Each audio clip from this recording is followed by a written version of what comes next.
যোৱা 18 ডিচেম্বৰত গুৱাহাটীত হোৱা এটা কাৰ্যসূচীৰ বাতৰি সংগ্ৰহৰ বাবে যোৱা সাংবাদিককৰ্মীসকলৰ ওপৰত প্ৰশাসনে যি ধৰণে আৰক্ষী প্ৰশাসনে কন্দুৱা গেছ নিক্ষেপ কৰিলে এইটো কোনো কাৰণতে গ্ৰহণযোগ্য নহয়, যুক্তিসংগত নহয়। তেওঁলোকে এটা কথা পাহৰি যোৱাটো ভুল যে সাংবাদিকসকলে এইটো নৈতিক দায়িত্ব, বাতৰি সংগ্ৰহ কৰাটো তেওঁলোকৰ নৈতিক দায়িত্ব। গতিকে তেওঁলোকৰ ওপৰত এনেধৰণৰ হোৱাটো কোনো কাৰণতে গ্ৰহণযোগ্য নহয়। আৰু ইয়াৰ সমান্তৰালকৈ বৰ্তমান সময়ত সাংবাদিককৰ্মীসকল কিমান স্বাধীন আৰু সুৰক্ষিত ইয়াক লৈ এতিয়া বৰ্তমান সময়ত প্ৰশ্ন উত্থাপন হৈছে।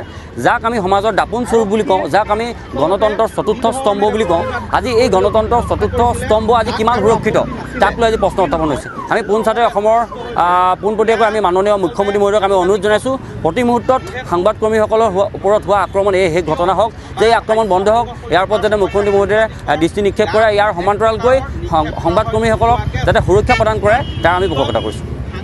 18 ডিচেম্বৰত গুৱাহাটীত যি ঘটনা সংঘটিত হ'ল, এটা ৰাজনৈতিক দলে প্ৰতিবাদী কাৰ্যসূচী ৰূপায়ণ কৰি থকা অৱস্থাত গুৱাহাটীৰ সাংবাদিকসকলে ভাষ্য সংগ্ৰহ কৰি আছিল আৰু সেই সময়তে আৰক্ষীয়ে কন্দুৱা গেছ নিক্ষেপ কৰিছে। আৰু ইয়াৰ ফলত গুৱাহাটীৰ কেইবাগৰাকীও জ্যেষ্ঠ সাংবাদিক, ফটো সাংবাদিক গুৰুতৰভাৱে আহত হ'বলগীয়া হৈছে, অসুস্থ হৈ পৰিবলগীয়া পৰিৱেশৰ সৃষ্টি হৈছে। আৰু এই ঘটনাক আমি শিৱসাগৰ ই মিডিয়া সংস্থাৰ তৰফৰ পৰা ধিক্কাৰ জনাইছোঁ। এনে ঘটনাৰ যাতে পুনৰাবৃত্তি ভৱিষ্যতে নহয়, এই ক্ষেত্ৰত আৰক্ষী প্ৰশাসন আৰু চৰকাৰে বিহিত ব্যৱস্থা গ্ৰহণ কৰিব লাগে।